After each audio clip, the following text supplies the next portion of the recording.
paz do Senhor Jesus, juventude! Meu Deus, estou muito animado. Chegamos na última lição do nosso trimestre, lição 13, e eu não tenho dúvida que até aqui Deus muito nos abençoou. Foi um período de muito enriquecimento espiritual, e hoje eu estou muito animado, mas muito animado mesmo.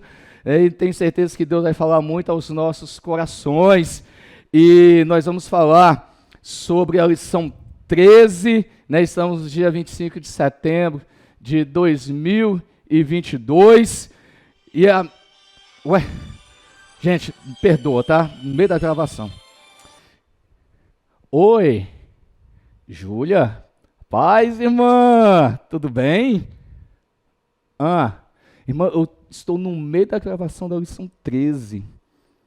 O telefone tocou aqui, eu deixei ligado. Você está chegando aqui? 3 segundos? Então tá. Oi, pode entrar. Cheguei. Opa! Uai! Tudo bom? Meu Deus, que surpresa! Eu fiquei sabendo que você ia passar aqui a lição, eu vim participar também com você. Posso? Perfeito, perfeito. Oi!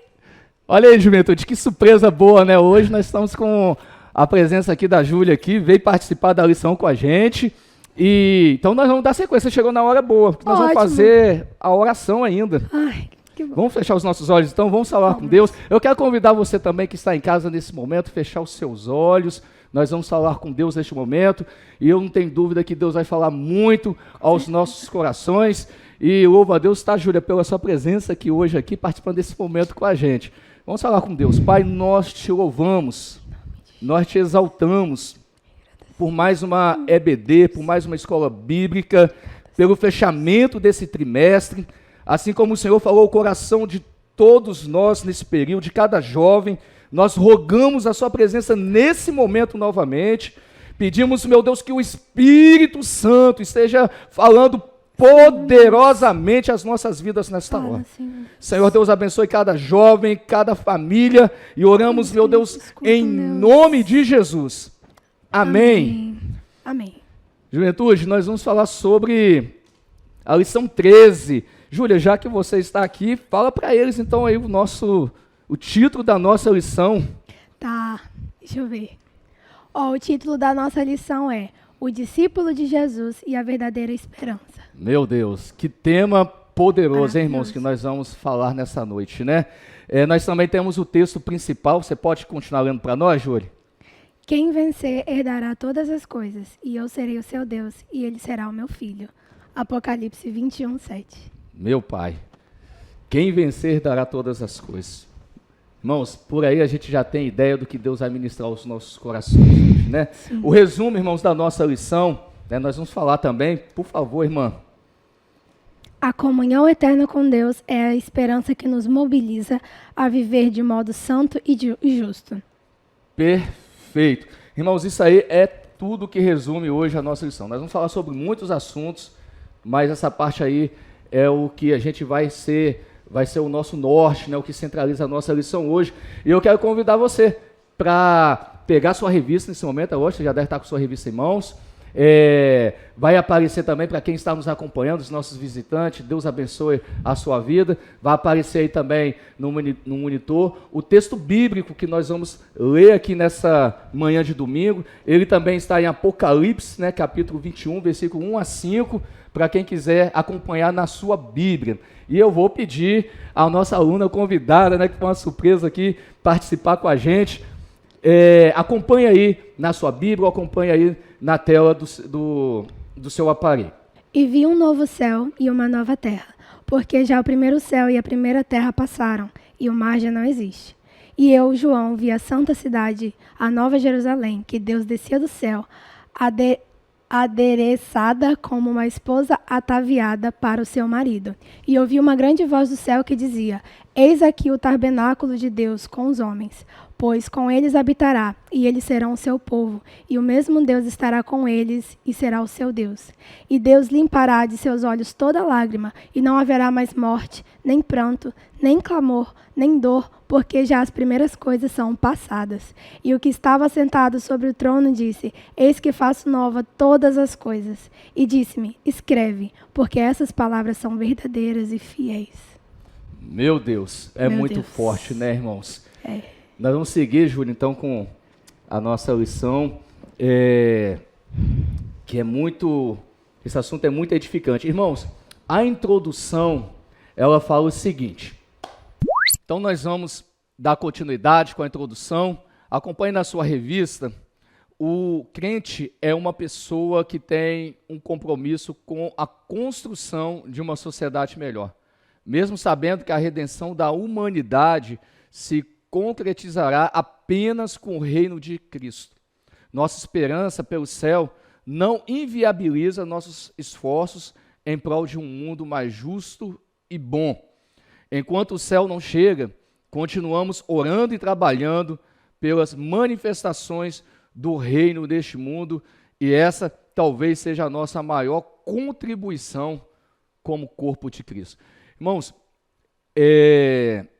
apesar de que estamos esperando a volta de Jesus, ansiamos por isso, é promessa de Deus para as nossas vidas, mas isso não significa que nós, por sabermos dessa promessa, por sabermos que um dia tudo terá o fim aqui na terra, né, todas as coisas passarão, todas as coisas chegará ao seu fim, mas isso não quer dizer que nós também temos que nos acomodar, cruzar os braços e não propagar o reino de Deus na terra. Né? Como o autor aqui diz, enquanto nós esperamos a vinda de Jesus, talvez a nossa maior contribuição aqui na terra com o reino de Deus seja a nossa dedicação a Cristo e a propagação do Evangelho. Essa mensagem de esperança, essa mensagem de fé.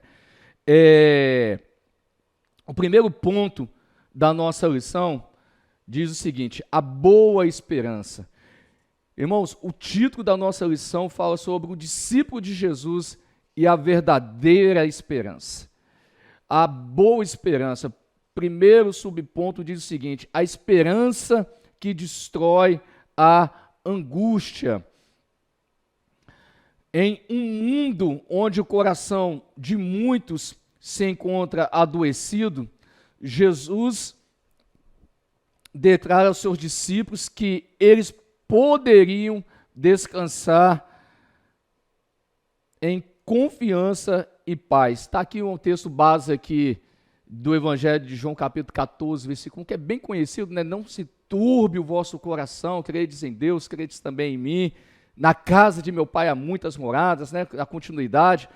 Se não fosse assim, eu teria dito, pois vou preparar lugar. Então, a palavra de Deus aqui, a afirmação de Cristo aqui aos discípulos, é para que não andassem atribulados, para que não vivessem preocupados, né? Por causa da esperança, né, que nós temos em Cristo. Irmãos, qual que é a nossa esperança, né? O que nos consola, o que nos conforta em tempos de tribulação, o que nos consola, o que nos conforta nesses dias de angústia, né? Qual é essa esperança que destrói qualquer angústia, que dissipa todas as dores, independente de quaisquer que seja, porque o mundo em si, nós temos muitas angústias, né? O mundo em si, nós temos muitas tribulações, não eram diferentes com os discípulos nos dias de Jesus, e por isso que Jesus disse, né, para eles não andarem turbados, não andarem atribulados, preocupados. Por que Cristo falou isso para eles? Porque da esperança, da promessa que todo discípulo de Cristo tem, que é um dia nós estarmos com Ele nos céus. Então, os discípulos não viviam emoções, sentimentos, dores, irmãos, diferente da que nós vivemos hoje. E a palavra de Cristo para eles é para eles estarem olhando, observando as promessas de Cristo. Então, Jesus mostrou para eles, revelou a eles algo que os olhos não podem perceber e ver, mas que consolava eles. Né? Deus deixou uma palavra para que nos momentos de angústias, de dor, pudesse confortar, consolar o coração dos seus discípulos. E essa palavra é para nós nos nossos dias também. Então talvez hoje, né, nós podemos estar passando por situações, para Cristo falar isso com os discípulos, talvez eles estavam vivendo tempos de tribulações também, né, podemos pensar desse jeito, e a palavra de Cristo para nós hoje também é a mesma que foi para os discípulos, para não ficarmos preocupados. Irmãos, muitos, juventude, presta atenção, juventude, muitas são as nossas angústias, né? Muitos são as nossas dores, muitas são as nossas aflições, mas a própria palavra diz, né, que muitas são as aflições de um justo. Né? Se você está passando por tribulação, você está passando por angústia, você está passando por dor, é porque você faz parte de um projeto vencedor. Então, por isso das nossas lutas, porque há o adversário, há o inimigo que quer roubar de nós essa vitória. E qual é a nossa vitória? É a vida eterna, irmãos. Então, a palavra de consolo que Cristo deixou para os discípulos aqui é para que eles estivessem pensando, meditando, trazendo à memória o que desse esperança ao coração deles nos dias de dores e de aflições, que é o quê? É que um dia Cristo voltaria, né? Não se turbe o vosso coração, credes em Deus, credes também em mim, na casa de meu Pai há muitas moradas. Né? Sua morada, juventude, não é aqui, nós vamos estar com Cristo nos céus. Né? Nós estamos aqui de passagem aqui nesta terra. Né? Há algo maior de Deus para a sua vida, há algo maior de Deus para a minha vida, independente de como você esteja vivendo nesse momento, se as coisas não estão dando certo, se você está passando por perseguições, está passando por dificuldades, está passando por angústia, né? Aflições das mais terríveis, dores, problemas daqueles que mais incomodam a sua alma, presta muita atenção. Um dia tudo isso terá fim. Um dia você vai estar com Cristo. Lembra-se, na casa de meu Pai há muitas moradas. Jesus prometeu, se eu for, eu voltarei outra vez e vos levarei para junto de mim mesmo. O segundo subponto diz o seguinte: o caminho estreito que leva ao lugar de muitas moradas. Todas as visões proféticas sobre a vida eterna sempre apontam para o número de salvos como multidões incontáveis. Na linguagem de Jesus, em João 14:2, o lugar da morada do Pai tem espaço para acolher todos os seus filhos. É importante, então, compreendermos que, apesar de difícil a jornada para o céu e ser cheia de renúncias e confrontos pessoais,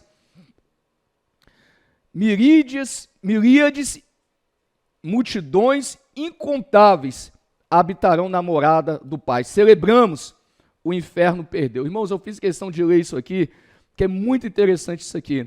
Às vezes nós olhamos hoje para o mundo ao nosso redor e às vezes nós somos impulsionados a acreditar nas mentiras do diabo. Às vezes você vê multidões em estádios seguindo artistas, multidões em estádios de futebol, multidões em noitadas, né? Às vezes você trabalha, é cercado por pessoas, e às vezes muitas pessoas ao seu lado são ímpios, às vezes dentro do seu ciclo de família, muitas pessoas ainda não se converteram, né? No seu ciclo de amizades, relacionamentos, muitas pessoas ainda não se converteram, e a tendência que nós temos muitas vezes é achar que o céu não vai ter multidões, o céu não vai ter muita gente.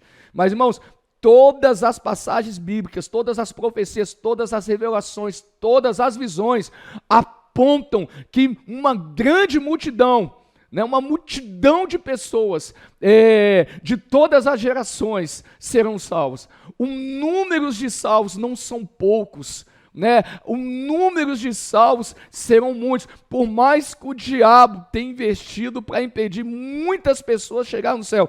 O autor colocou aqui uma frase interessante, né?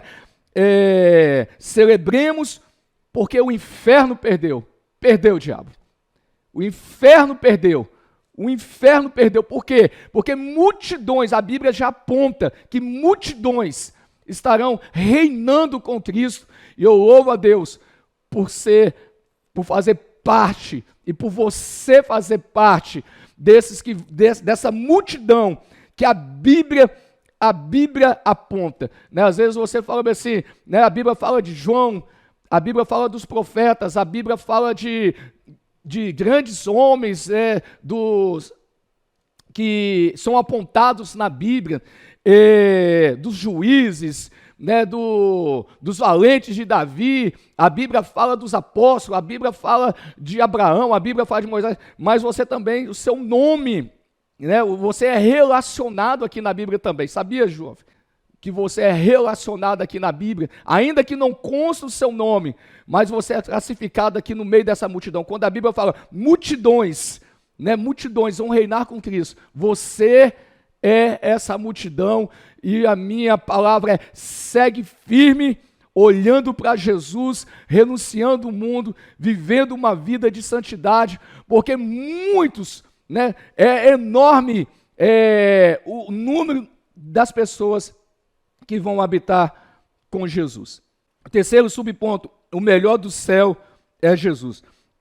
O que leva as pessoas a desejarem irem para o céu?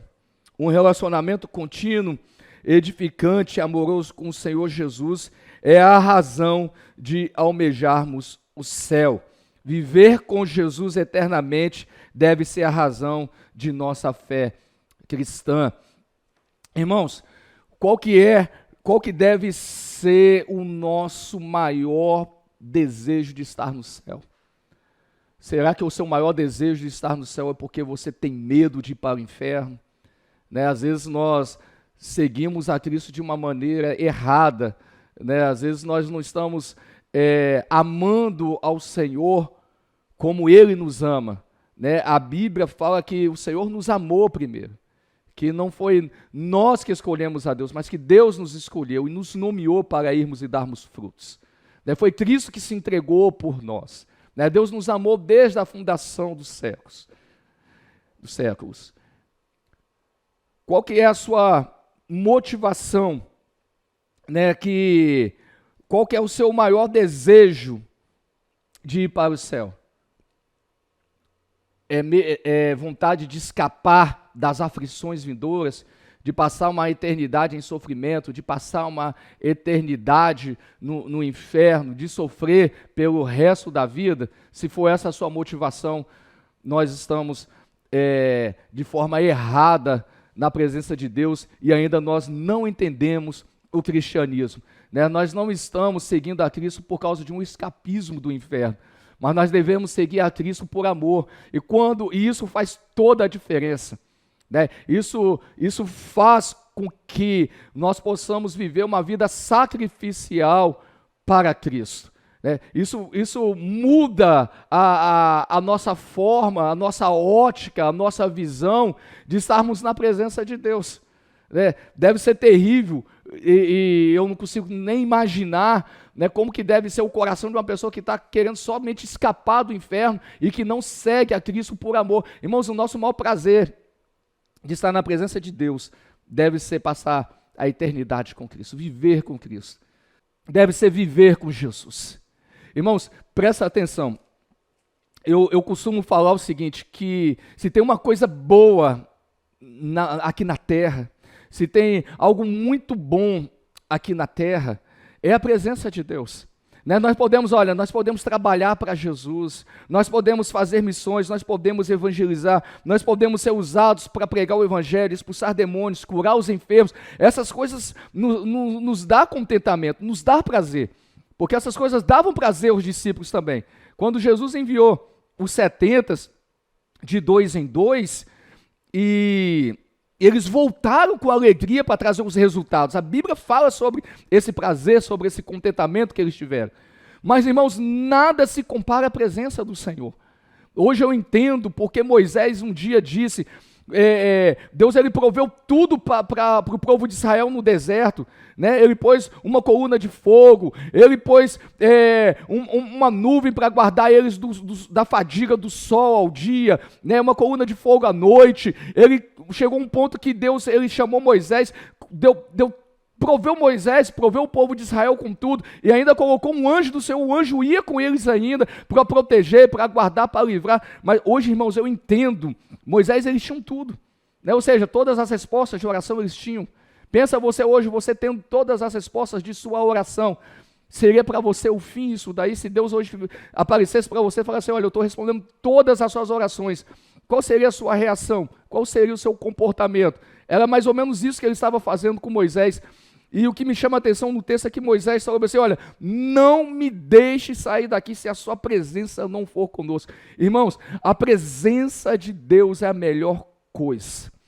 O melhor do céu não vai ser andar em ruas de ouro, o melhor do céu não vai ser ver anjos voando, o melhor do céu não vai ser a questão da imortalidade, o melhor do céu, irmãos, é a presença de Jesus.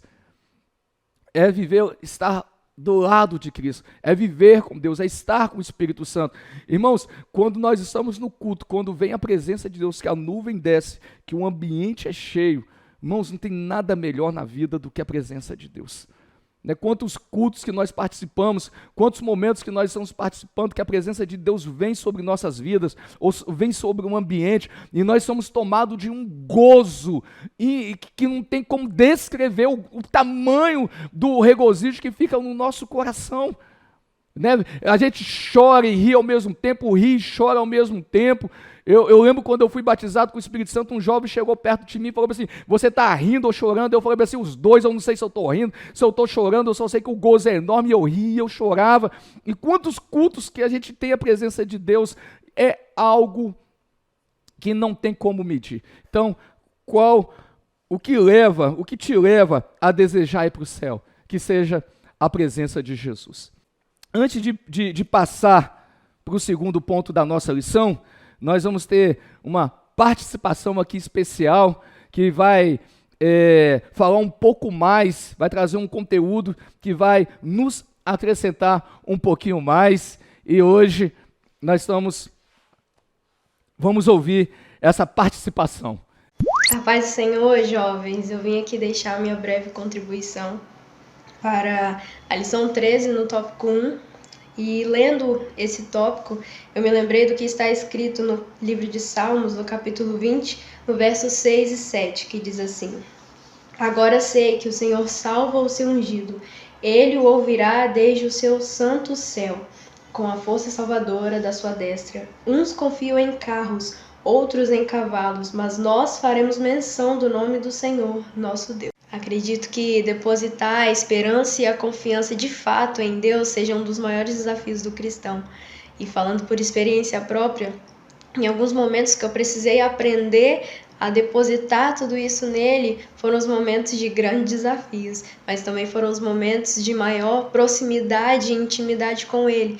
É aí que ele nos ensina que quando a situação aperta, ele cuida de nós nos detalhes, e que nós não devemos olhar para o tamanho das circunstâncias ao nosso redor, mas olhar para o tamanho do Deus que nós servimos, para o tamanho do Deus que cuida de nós, e que nós possamos aprender com o povo israelita a depositar toda a nossa confiança, todo o nosso ser e toda a nossa esperança nele, através do evangelho, através da palavra e através da promessa de salvação, que um dia ele virá nos buscar, e então toda dor se findará, toda aflição ficará para trás e nós viveremos eternamente com o nosso Deus.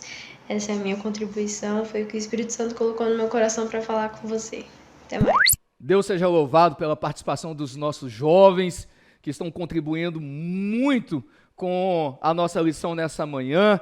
E se você também quer acrescentar alguma coisa, coloca aí no chat também o que tem te marcado nesse ponto da lição, né? O que você quer deixar de contribuição aí, podem ir participando aí, que vai ser edificante. A gente lê todos os comentários, eu tenho certeza que cada jovem também tem esse hábito de ler todos os comentários aí no chat.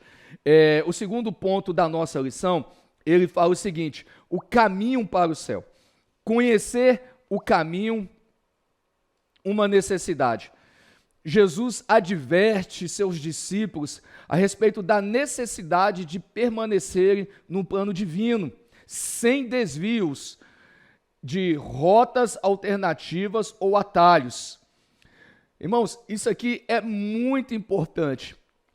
Nós só temos uma forma de de não se desviar dos caminhos do Senhor, é conhecendo a palavra de Deus, dominando a palavra de Deus, aceitando a palavra de Deus e vivendo a palavra de Deus. Se nós não vivermos, se não houver em nós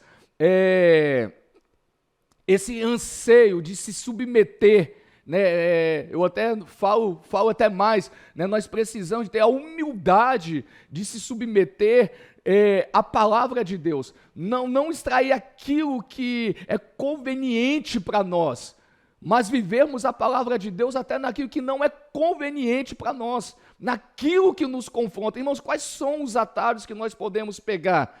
Né? Quais são os desvios que nós podemos pegar?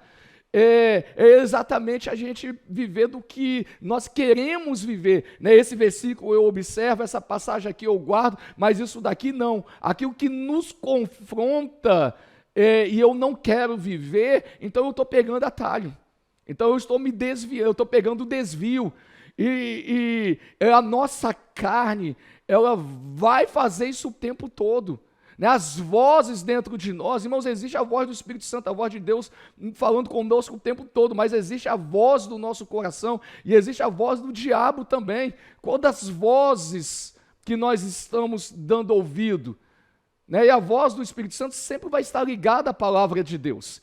Né? Eu e o Pai somos um, então a Trindade anda em comum acordo, Jesus e o Pai andavam em comum acordo. Então, todas as outras vozes que nós ouvimos, a voz do nosso coração, porque a Bíblia fala, irmãos, que o coração é enganoso. Eu estou seguindo o que o meu coração manda. Não, seu coração é errado, o seu coração é enganoso. Se a gente for seguir o nosso coração, nós vamos se dar mal. Né? Quantas pessoas estão pegando desvios, né? Vivendo da forma que quer, né? Absorvendo somente o que quer da palavra e não a palavra como um todo. Isso é um perigo, irmãos. Né? Ouvindo pessoas que não andam no temor e no tremor do Senhor. Então nós corremos o risco de pegarmos muito atalho. A Bíblia fala que o filho coopera com o pai. Perdão, a revista aqui, o Filho coopera com o Pai, a humanidade coopera com Cristo e todos viveremos junto na eternidade. Existe, irmãos, um nível de responsabilidade, né, de nossa parte. Né?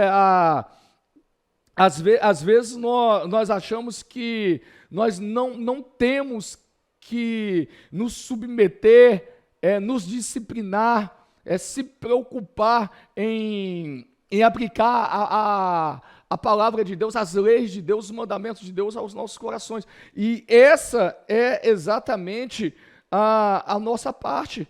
Né? Existe uma entrega, né, e um nível de comprometimento com a guerra contra o pecado. Tem que haver esse nível de comprometimento, esse nível de entrega, né, nessa guerra da nossa carne contra o espírito, né, da nossa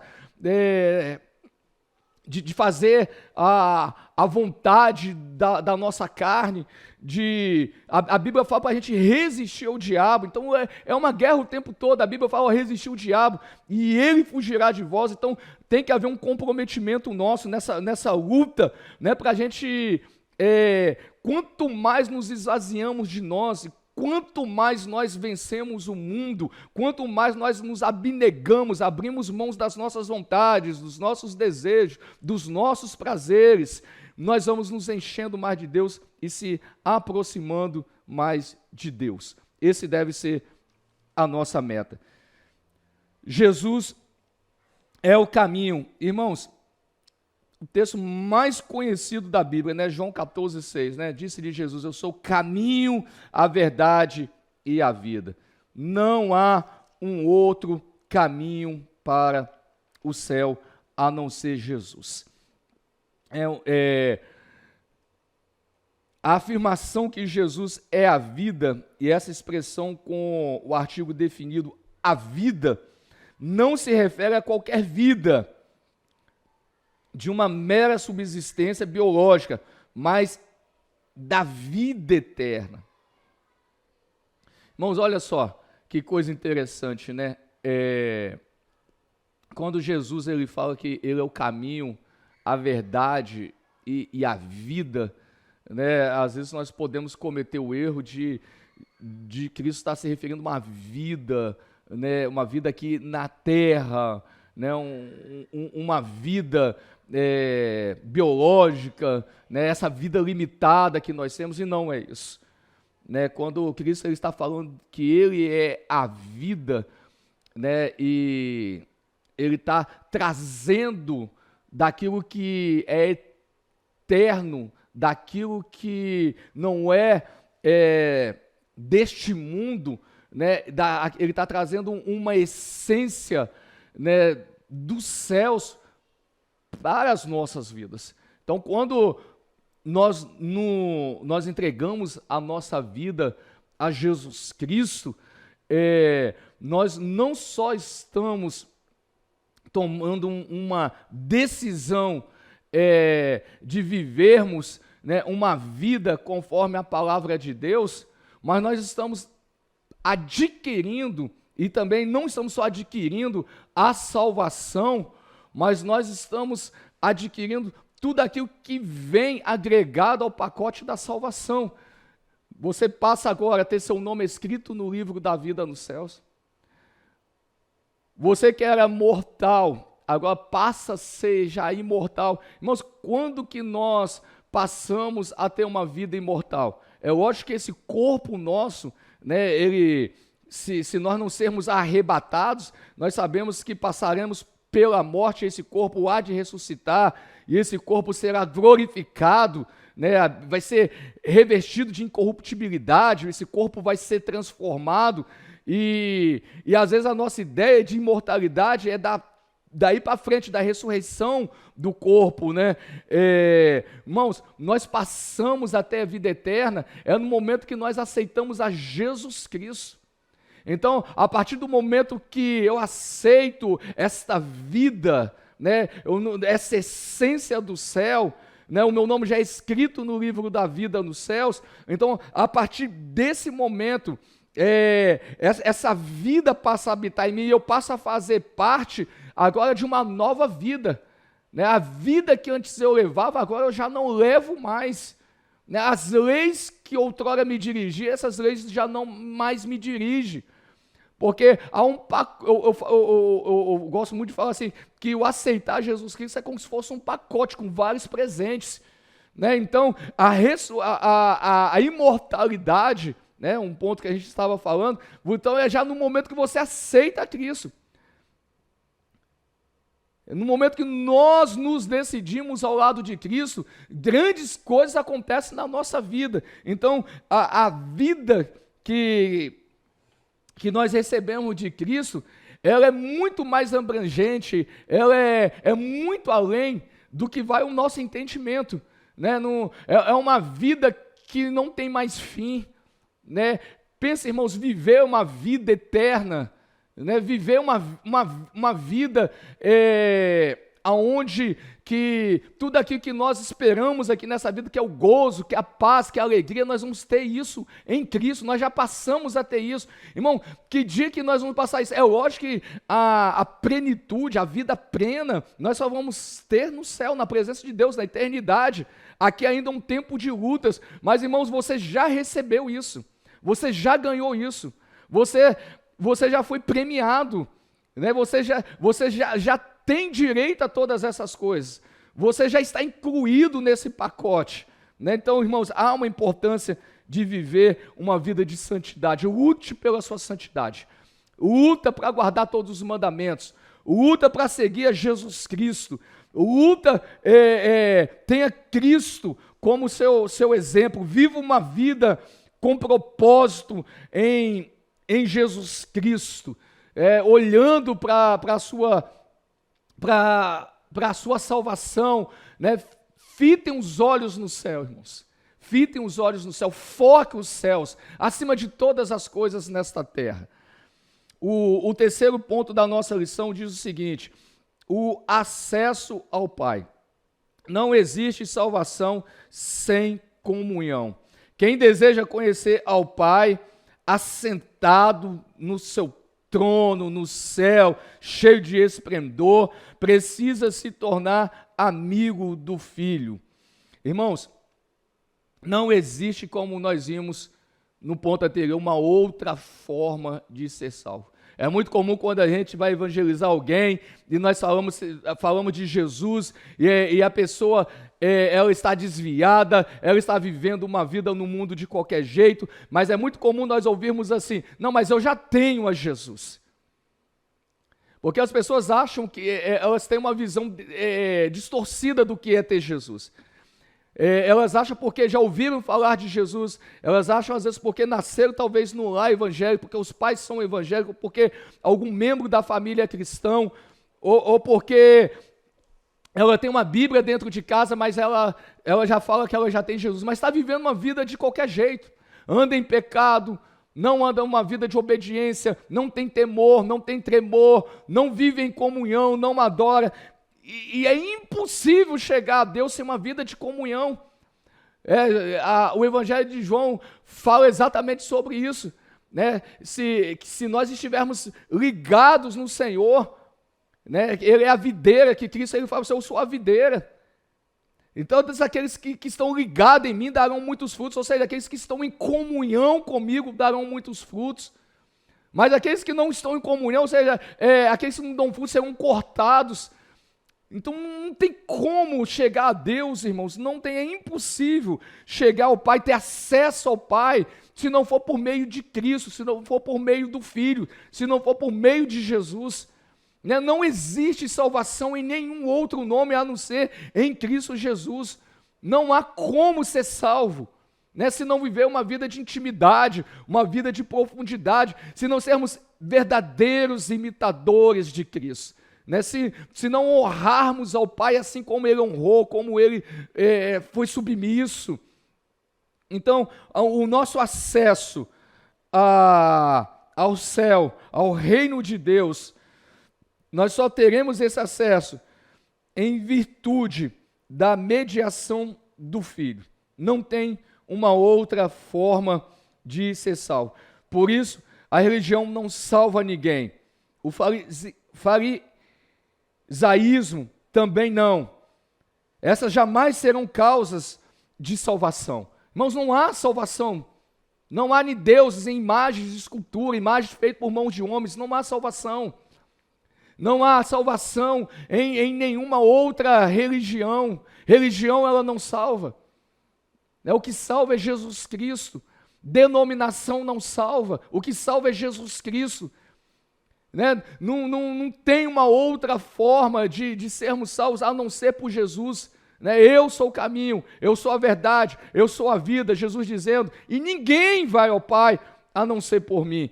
Então, irmãos, olhe para Cristo, sejamos imitadores de Jesus. E nós temos mais um aluno que vai fazer uma participação especial aqui nesse momento, acrescentando ainda mais a esse ponto. Vamos ouvir. A paz do Senhor, juventude, bom dia. Então, eu vim, deixar um comentário, sobre a nossa lição de hoje, na base da pressão.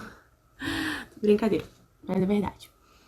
É sobre a nossa lição de hoje, no ponto 2.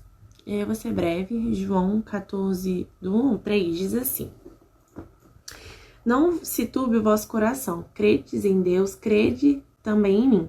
Na casa de meu pai há muitas moradas. Se não fosse assim, eu vou-lo teria dito, vou preparar-vos lugar. E quando eu for e vos preparar lugar, virei outra vez, e vos levarei a mim mesmo, para que onde eu estiver, sejais vós também. A palavra de Jesus diz que, assim, apesar do caminho para a vida eterna não ser visível, ele é seguro, Tanto quanto para nossa confiança em Jesus. E ele já preparou o caminho para a vida eterna. Se a única coisa que pode ser incerta é a nossa prontidão para crer. Há poucos versículos na Bíblia que falam, sobre a vida eterna. Mas esses poucos são ricos em promessas. Ele diz, eu vou preparar-vos um lugar e virei outra vez e vos levarei para mim mesmo. A palavra de Deus, ela é verdadeira. Deus nunca mentiria. Na lição aqui mesmo fala, que em Cristo nunca houve mentira, falácia, engano, e apenas a verdade divina encarnada entre vós. Então, se ele diz que ele vai voltar e que ele está preparando um lugar, é assertivo, ele vai voltar e ele vai levar a gente. Então, assim, nós precisamos crer nessa promessa, né? E com isso, a gente pode aguardar a vida eterna com grandes expectativas, porque Jesus Cristo está prometendo para todo aquele que nele crê, né? E assim, apesar dos detalhes da eternidade serem desconhecidos pela gente, Jesus Cristo está dizendo para a gente não temer, porque ele está preparando. E nós passaremos a eternidade com ele, né? Então, assim, não há o porquê a gente temer a isso, porque Jesus Cristo não vai nos decepcionar. Não tem o que se decepcionar. E teve uma parte da lição que, nesse ponto, né, que chamou muito a minha atenção, que diz, né, que as coisas não são perfeitas. Quando a gente tem a Cristo, o caminho, ele vai ser difícil, nós teremos dificuldades, mas nós teremos a Cristo do nosso lado, né? Deus nunca diz para nós que seria fácil, mas nós teremos a Ele. Então, assim, Ele diz, a caminhada vai ser longa, a gente vai ter angústia, vai ter sofrimento, mas na eternidade não vai ter mais nada disso, né? Como diz aquele louvor, né? Morte, choro, tristeza, dor, nunca mais. Então, basta a gente ser firme aqui, porque isso é para provar a nossa fé.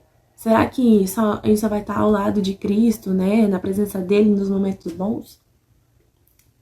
E aí?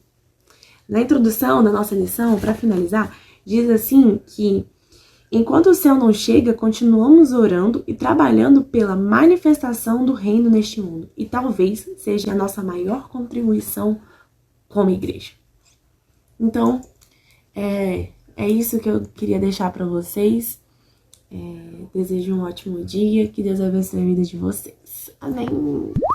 Muito bem, louvado seja Deus. Mais uma contribuição aí muito importante. Se você quer contribuir também, coloca a sua contribuição aí, o que foi importante ou o que marcou a sua vida aí nesse segundo ponto da lição. E nós vamos para o último ponto da nossa lição, que fala o seguinte, irmãos, que bênção, né? Muitos jovens hoje participando aqui no estúdio com a gente, e a minha oração é para que vocês dê ainda mais frutos. Vamos para o último ponto da nossa lição, nova vida no céu. E o primeiro ponto diz o seguinte, a nova estrutura de existência celeste. Precisamos lembrar de que o pecado não afetou apenas a humanidade, mas também a natureza como um todo. Por isso, como bem anunciou Paulo, a salvação conquistada na cruz não tem uma repercussão apenas sobre a humanidade carente de redenção, mas sobre toda a terra. Irmãos, a gente sabe que o pecado, ele afetou não só a vida do homem, né, mas afetou a vida vegetal, afetou a vida animal, afetou todas as esferas da sociedade. É por isso que também a palavra de Deus diz que todas essas coisas aqui um dia serão aniquiladas e Deus ele vai fazer novos céus e nova terra. Né? No estudo de escatologia que nós tivemos alguns tempos atrás, nós aprendemos muito como que vai ser, né, a terra depois do arrebatamento. Né? Nós estamos aguardando o arrebatamento, então virá aquele período de grande tribulação, que é um período de 7 anos. Nesse período a igreja já passou pelas bodas do Cordeiro, nos céus, a igreja foi arrebatada, né? Se isso acontecer hoje, então a igreja é arrebatada, vai encontrar com Jesus nos ares, lá vai passar pelo tribunal de Cristo, nos ares ainda, e depois vai para bodas do Cordeiro no céu. Um período de final de 7 anos, que é um período de grande tribulação aqui na terra, onde coisas terríveis acontecerão, catástrofes terríveis terão sobre a terra, dores como nunca se viu antes vai ter sobre a terra, Então, no final, isso vai ser um período de 7 anos, chamado de grande tribulação. No final, desse período, a igreja volta para a guerra do Armagedon com Cristo, e ali vai haver uma batalha. Na verdade, não vai ser uma batalha travada, porque Cristo vai vencer os seus inimigos e vai iniciar o período do milênio, e aí nós vamos já passar a ter aqui uma terra diferente da que nós temos hoje, né? A ferocidade dos animais, hoje animais que são ferozes, né? Eles vão estar em contato com os seres humanos, é um período chamado de milênio aqui na terra. A própria violência, né, o comportamento humano também vai sofrer uma mudança significativa, né? O período de vida do homem também aumenta nesse período sobre a terra, coisas grandiosas, transformações extraordinárias vai ter no reino, no meio ambiente, no reino animal, na vida humana, em todas as esferas, em todos os setores da criação. Então, muitas coisas serão impactadas até que esteja chegado o período do milênio, o fim do milênio, que é um período de 1000 anos, e aí vai ter o trono branco, o juízo conhecido como juízo final, e aí a nova Jerusalém desce do céu e vai vir o estado eterno, que será ainda mais extraordinário. Olha quantas coisas grandiosas acontecerão, e por isso eu falo, jovem, persevera em buscar ao Senhor. Sofre as aflições de um soldado, sofre as aflições de um servo de Deus, mas aguardem, desejem, anseiem pela vinda do seu Deus. O segundo subponto diz o seguinte: a nova condição da comunhão celeste. A pessoalidade da nossa relação com o Criador é aquilo que está destacado em Apocalipse 21:3, sobre essa comunhão plena, né? Nós teremos uma comunhão plena, nós seremos completos em Cristo, né? As Escrituras falam do véu rasgado em Marcos 15:38, imagem direta, não refletida ou embaraçada, né? Nós vamos conhecer a Cristo como Ele é, né? O servo do Senhor na Bíblia fala, né? Em parte nós conhecemos, mas ainda nós o conheceremos, na verdade, como Ele é, não como nós imaginamos, não de uma forma turva, né? de uma forma embaraçada. Nós vamos conhecer de fato, né? De forma plena, o nosso Senhor. O terceiro ponto da nossa lição fala sobre, terceiro subponto do último ponto, e nós estamos quase chegando ao final da nossa lição, fala o seguinte: a verdadeira vitória. Vitória mesmo é viver para sempre com Jesus. Tudo mais se torna insignificante quando se compara com a bênção da comunhão eterna. Enquanto a maioria das pessoas guerreiam por futilidades humanas ou ambições carnais, nossa verdadeira herança é o Senhor. Irmãos, quantas coisas fúteis a nossa geração vive, né? Hoje, se você for observar, hoje nós observamos que as pessoas, elas lutam, né, por prêmios, por marcas, por metas, coisas tão insignificantes, né? Muito comum, né?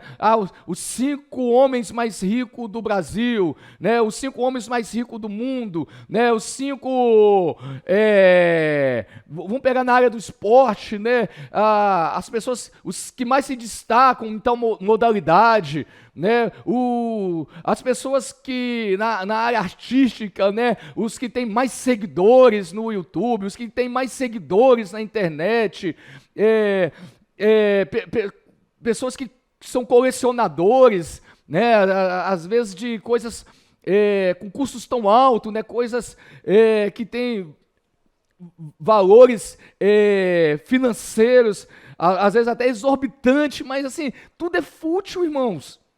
Tudo é fútil, né? Às vezes as pessoas consideram a maior vitória é ter muitos. Irmãos, eu não tenho nada contra os estudos. Deus abençoe, estudem, sejam prósperos, sejam cheios de conhecimentos, mas não sejam pobres, tão pobres em achar que os diplomas, em achar que as graduações, né, as muitas faculdades, os muitos títulos, né, tem pessoas que acham que essas são as verdadeiras conquistas, né, e não são as verdadeiras conquistas, né?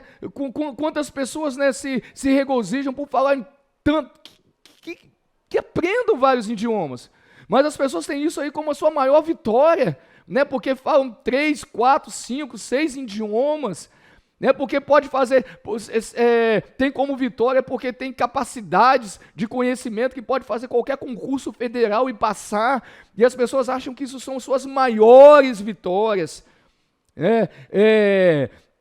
se mudar para uma região, aonde que são regiões,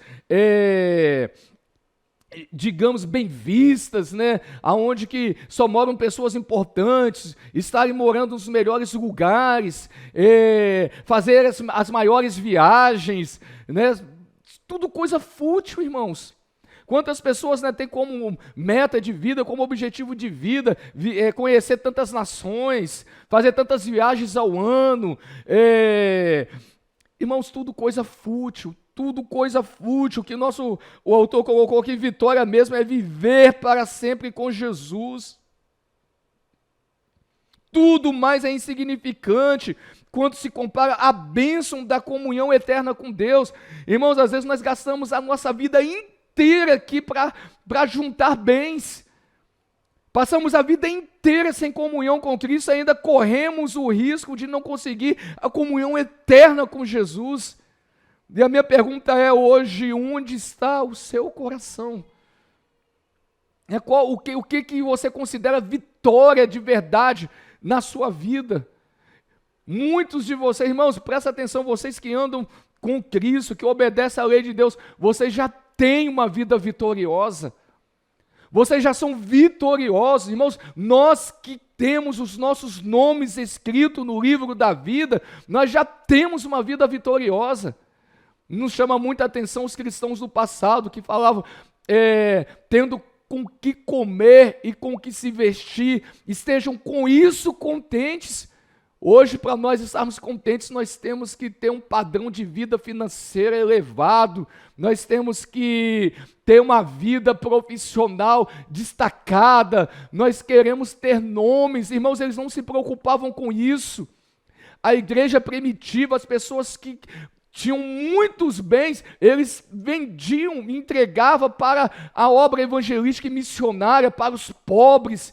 Irmãos, nós estamos vivendo uma vida errada, nós estamos vivendo uma vida miserável.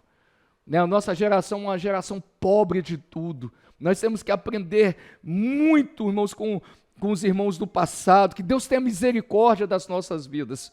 Né? Que tenhamos como mais importante, irmãos, a vida eterna, que nós tenhamos, que você e eu, que nós venhamos a considerar uma vida vitoriosa, não como padrão deste mundo, mas que nós venhamos considerar uma vida vitoriosa, irmãos, passar uma eternidade em comunhão com Cristo. Você já tem seu nome escrito no livro da vida nos céus, então você tem uma vida vitoriosa.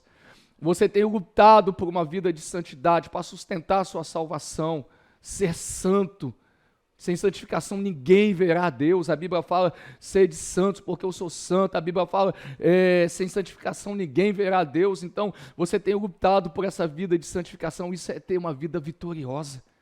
Você, nesse século, jovem, conseguir, né, nesses tempos finais, há uma batalha muito forte do inferno, porque o reino do inferno sabe que tem pouco tempo e está investindo todas as suas armas, todas as suas potências contra as nossas vidas, e você conseguir resistir o diabo hoje, então você tem uma vida vitoriosa. Você resistir às paixões da carne, você tem uma vida vitoriosa. Você viver uma vida de santidade, você tem uma vida vitoriosa. Você seguir a Cristo, adorar o seu Deus, você está aguardando ansiosamente a vinda de Jesus, então você tem uma vida vitoriosa. Você ser cheio do Espírito Santo, você tem uma vida vitoriosa. Você conseguir fazer a leitura do seu devocional, você tem uma vida vitoriosa. Estar na escola bíblica, você tem uma vida vitoriosa. Irmãos, nós vamos ter uma participação, mais uma participação, uma contribuição com esse ponto, e nós vamos ouvir essa forte contribuição de mais um jovem, e que essa contribuição edifique a sua vida, e vamos ouvir. A paz do Senhor, juventude, aqui quem fala é o João Marcos. Então, eu queria dar uma contribuição ao ponto 3 da nossa revista. Então, eu queria explicar que a Nova Jerusalém retrata o futuro lá de Deus para o seu povo. Então, os 12 apóstolos provavelmente representam os fiéis do Antigo Testamento, e os 12 apóstolos, a igreja, assim tanto os crentes gentios como os judeus, que foram fiéis a Deus e viveram juntos na nova terra. As medidas da cidade retratam um lugar destinado a acomodar todo o povo de Deus. E essas medidas são múltiplos de 12.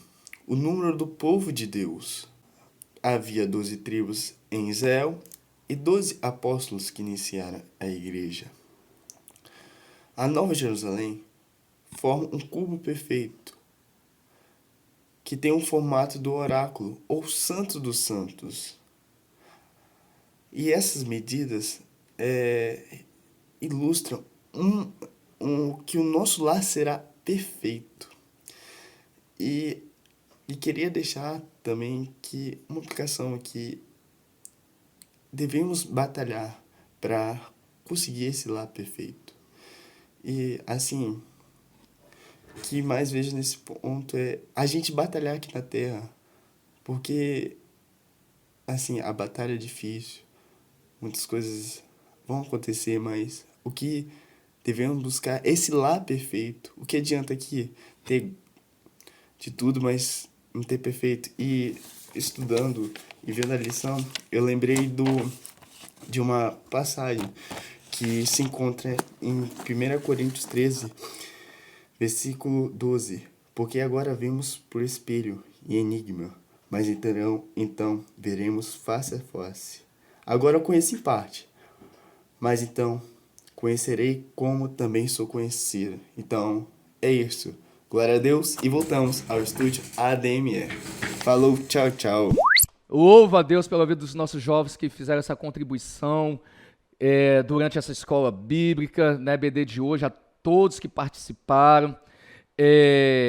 Deus abençoe a sua vida, que participou dessa escola bíblica dominical, né, que você viva uma vida vitoriosa em Cristo, aguardando a vinda de Jesus, que é a nossa verdadeira esperança, é a vinda de Jesus. E antes de encerrar essa lição, de fazer a conclusão, eu quero pedir você para contribuir com a oferta. Existe também na nossa igreja, nós somos um novo espaço maior, com maior estrutura, então também tem uma oferta também, se você quiser fazer parte de 1000 valentes, né, nós precisamos de comprar esse espaço, adquirir esse espaço, e essa oferta também vai ser muito abençoadora. Chegamos à conclusão da nossa lição, e ela diz o seguinte: muitas pessoas não conseguem compreender o que há de mais importante em ir para o céu. Imagino que é uma questão relativa ao lugar em que ficaremos, e isso é falso. Sem Deus é possível sentir um inferno até no Éden. Olha só que coisa. Por isso, irmãos, o que há de mais extraordinário do céu é uma vivência de comunhão eterna com o Senhor Jesus Cristo. O que nós vamos encontrar de mais extraordinário no céu não são ruas de ouros, não é a fonte de água da vida, o que nós vamos, não é aquilo que nós mais imaginamos. Irmãos, o que nós vamos encontrar de mais precioso é uma comunhão eterna com Jesus, o Filho de Deus. Eu quero convidar você para fechar os seus olhos. Chegamos ao fim do nosso trimestre, de mais uma lição e do trimestre. Eu louvo a Deus pela vida de todos os professores que contribuíram ricamente nesse trimestre, né? Quantos professores extraordinários, né, foram usados por Deus nesse trimestre. Eu louvo a Deus pela sua vida, jovem, que perseverou durante esse trimestre, e peço que você fique firme, segue firme para o próximo trimestre, e nós vamos falar com o nosso Deus. Pai, em nome de Jesus, eu te louvo por essa lição, eu te louvo por esse momento, por essa oportunidade. Deus, continua ministrando ao coração de cada jovem. Meu Deus, esteja queimando os nossos corações com anseio, com desejo da viva esperança de passarmos a nossa eternidade em plena comunhão com Jesus Cristo, com o Senhor e com o Espírito Santo. Ó Deus, que esses jovens sejam cada vez mais cheios do Senhor, é a minha oração no nome de Jesus. Amém. Deus abençoe a sua vida, Deus abençoe a sua casa, até o culto da noite. Além do rio azul, as ruas são de ouro e de cristais. Ali tudo é vida, ali tudo é paz, morte e choro. Nunca mais tristeza e dor, nunca mais. Ei, o grande rio da vida, claro como o cristal, verei a face do meu mestre querido. Não há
tristeza.